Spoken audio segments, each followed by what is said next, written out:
Hello and welcome back to another video. So today's video is probably one of my most commonly requested videos, and it is how we budget and plan for our trips. So I think it's finally time to share with you the spreadsheet.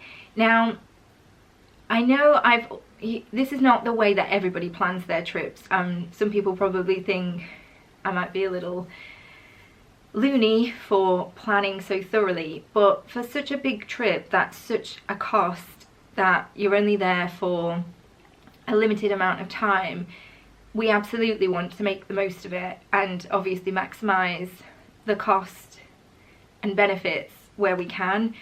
So very much with my project management hat on, but this is how we do it, and happily share the spreadsheet template if anybody wants it, but it just means that I know all of the costs that are coming in, going out, and planning around that so we can think about what we can do or where we need to scale back, that kind of thing. So let's jump in. Okay, so let's start at the beginning. Obviously we kind of roughly have kind of dates in mind, or at least a month in mind, and we try and plan around the school holidays, but maybe with a bit of flexibility. So the first thing that we do is map out exactly what kind of time frame we have to play with, and then we can overlay all the different bits and bobs, school holidays, weekends, where we think we can travel, etc. And so the next thing that we do, just referring to my spreadsheet here, is then have a look usually at flight costs firstly and flight time. So we always head to Skyscanner firstly, but I tend not to book through Skyscanner, and there is a reason for that. So when we look at the flight options, it's very handy for providing you with the schedule, what airlines are flying, roughly what times of day that they're flying, when you'll arrive, etc. Direct, indirect, all those important things. However, when going through Skyscanner, sometimes I find that it takes me through some, not like dodgy links, but it's not direct with the supplier, and you would then think that you might be getting a cheaper cost or a discounted rate. But what I always do is click through the Skyscanner link to then see what the full cost is, and we often tend to find is that it doesn't include things like baggage allowance and whatnot, which obviously then will add to the cost. So what I then prefer to do is go direct to the airline's website, and we always kind of book DIY, or tend to. So go direct to the airline website, find the same flight, and usually through the airline website, that's when it gives you like the full fat cost with all the baggage allowance and seat booking or anything else that you might want to think about. So looking at my spreadsheet, we had quite a bit of flexibility. So I've put in all the different flight availability on the days that we kind of were looking to travel. I've also then highlighted if the flight was direct or if it was indirect, and if so, whereabouts it was stopping and whether that was outbound or inbound. And then we could really start to see exactly where we were going to get the best type of cost for the trip that we wanted to do, and trying to make it the easiest for us. I'm not averse to transfers if we need to, but I'll always weigh that up with how much is it actually going to save us, how much time does that then incur, and convenience will definitely play a part in that.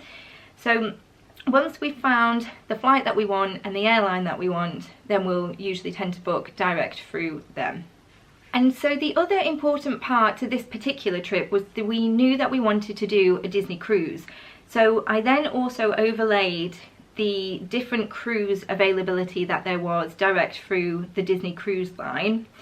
And we also put in the costs for that, the duration for that, and then it really helped us to be able to book around it, because we knew we wanted to do Walt Disney World, we wanted to do the Disney Cruise, and we also wanted to do Universal. So thinking about the flights that we've got booked, the length that we've got, and where the cruise would fit in. So for this particular trip, that was the next thing that I looked at, was what cruise availability is there and how does it slot in. And actually we found the perfect cruise, because what we actually did find was that we could do a few days in Walt Disney World, then the cruise, a few more days at Walt Disney World, and then back to Universal.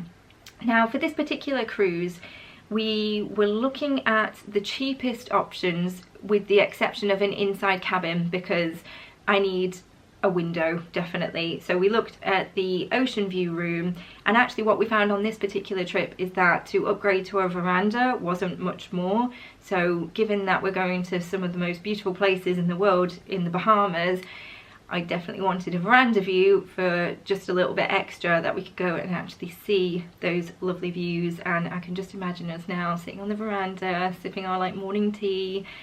Oh, can't wait for that. So that's how we worked that out in terms of what we wanted for the cruise and the cabin type and what particular date of the cruise that we wanted. So for the next section of the spreadsheet, this is basically a cost comparison, and what I've done with the spreadsheet is put in all of the different vendors that sell those Universal tickets, Universal hotels, Disney tickets, Disney hotels, to really work out and compare the prices to see which was the best value. So that does take a little bit of digging because obviously you've got to go on each of the websites, you've got to go and have a look what's available, also look for any discounts that we can get and add those in over the top. And as you can see from our price comparison, when booking direct, it was actually significantly more than doing that DIY split, which is why we tend to do DIY so often. So actually what we found was that with attraction tickets, the hotels were the cheapest, and with the tickets were as well, because we were able to get a combo deal. We were also able to take advantage of a discount to the tune of about £70, which obviously every little helps. So for this particular one, attraction tickets came out on top. Now that's not always the case, which is why I always do a cost comparison, because sometimes you find that actually booking direct gives you the cheapest offer, or booking a little bit with those people, booking a little bit over here. But that's why I lay out all my costs like this, so I can really see which is the best value for money and what's the cheapest essentially, because a lot of them had the same guarantees around COVID booking or atoll protected, that kind of thing. That's obviously really important, so I would always book with people that are protected. I also book on a credit card. Now we save in advance for our trips, I think I've shared that before. So we do save, so we do have a budget that we can use, but when actually booking, I always pay on a credit card, because you've got much better protection. Now credit cards obviously have very high interest fees and things, which is why we save ahead, purchase it on the credit card, and then immediately pay it off, so we're not incurring any additional fees, but it does give you the best protection. And so once I've done all of my cost comparisons and I've booked and paid, then I just like to keep a kind of running order of all of those different costs, and it just helps me to keep control of our spend per holiday and also compare like different times of year, that kind of thing. So once we've got the bones of the holiday planned, as in we know when we're arriving, we know when we're leaving, and we know like where we're staying at each section, the next thing I pretty much always come to is the dining, because that's the bit I get really excited about because I love it so much. So to help me plan with this, I have got like a running list now of different restaurants and different costs, and this isn't all from just one trip. This is like a combination of a few trips all pulled together, and it's just a handy reference guide to kind of go back to.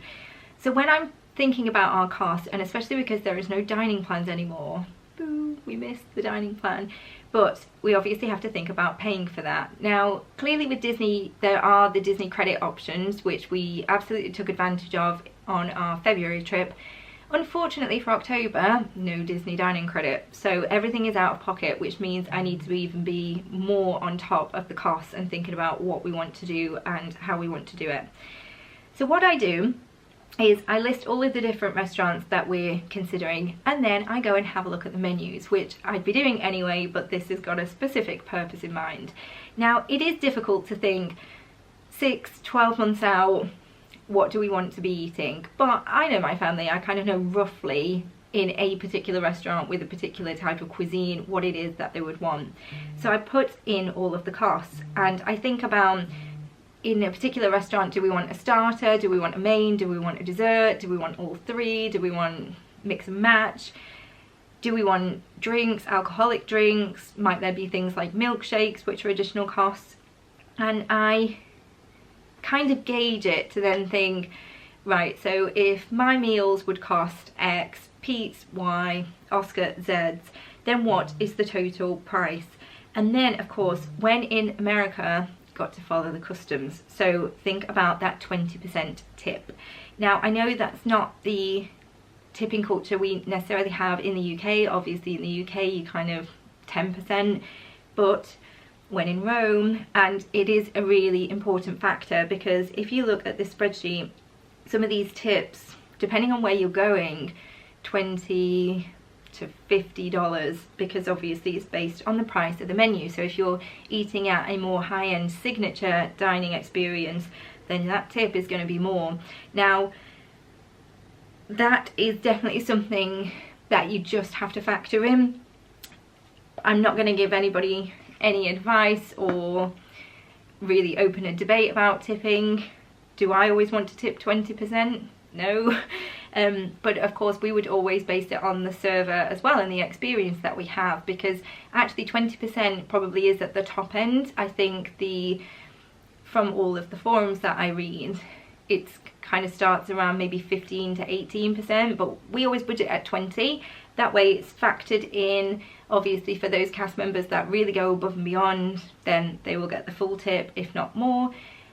Anywhere we've not necessarily had the best experience, then we might bring that down a little bit to 18%, but in factoring it in, it's budgeted, we've got the money for it, and then it shouldn't come as a surprise. So make sure that you do that when you're thinking about your dining.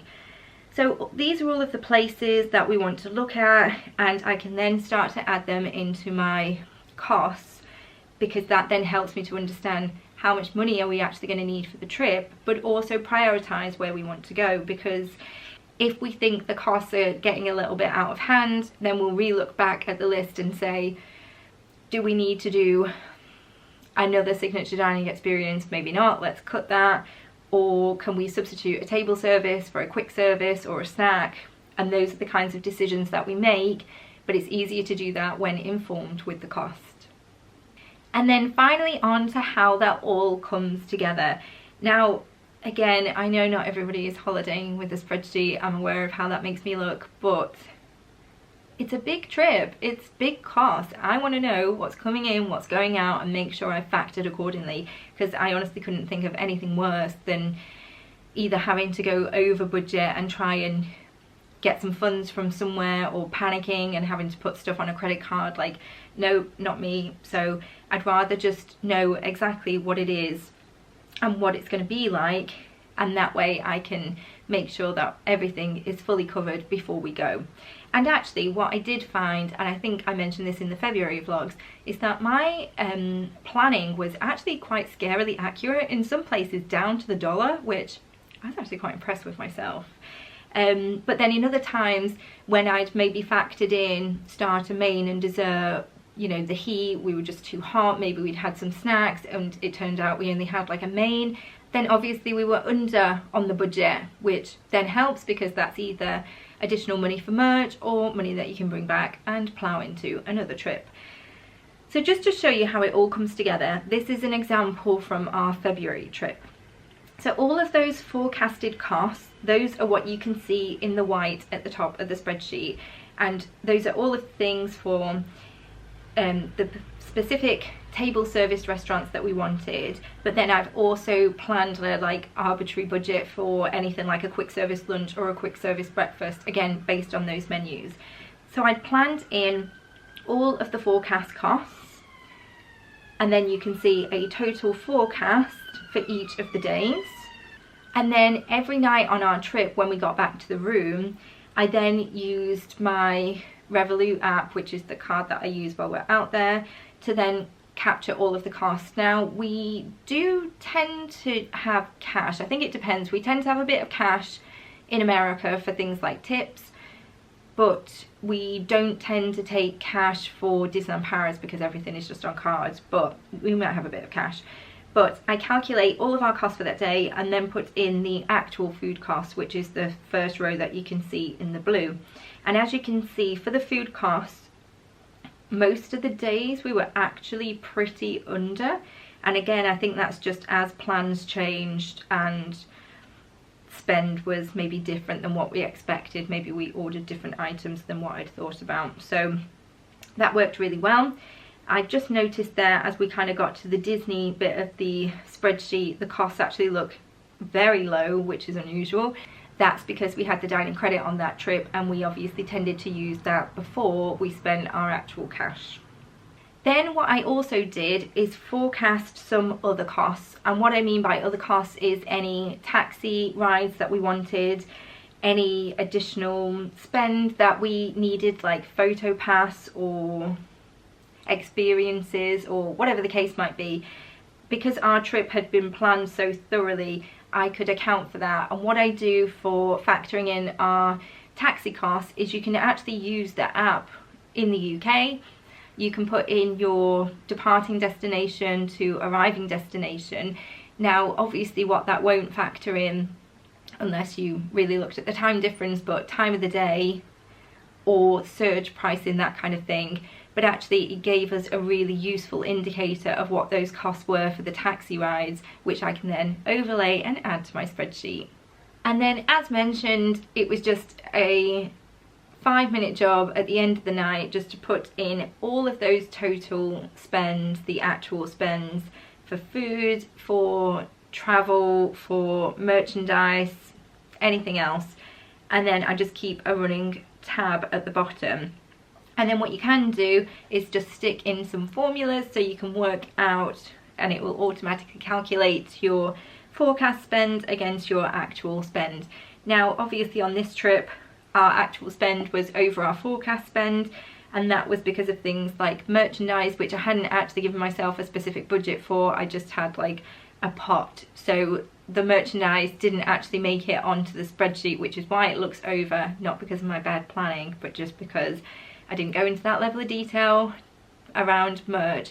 Obviously if you wanted to add a specific merch budget, then you could just add in extra rows for that, but given it was our first trip back in a while and that there were things that we had our eye on, I didn't really restrain myself on that particular part. But everything else was pretty much spot on, and that's really how we budget and forecast for all of our costs on our trip. Hopefully you found that useful. If anybody would like the template of the spreadsheet, then I'm happy to share. Just drop me a message, probably on Instagram, because I'll probably need to email it, and that's the most secure way. Don't put your email address in the comments. But any other comments that you might have or any questions, then please do ask away. I do like to be quite thorough, as you can see, with our planning, and for me that's actually part of the fun. That's part of the excitement on the build up to the trip, is planning out our itinerary, thinking about all of our costs and just getting ourselves excited. So yeah, that's the spreadsheet. It's out there now. Hopefully you all don't think I'm mad, but it just helps me keep things in check and plan accordingly. So hope you've enjoyed this video. Thanks again for watching, and we'll see you very soon. Bye.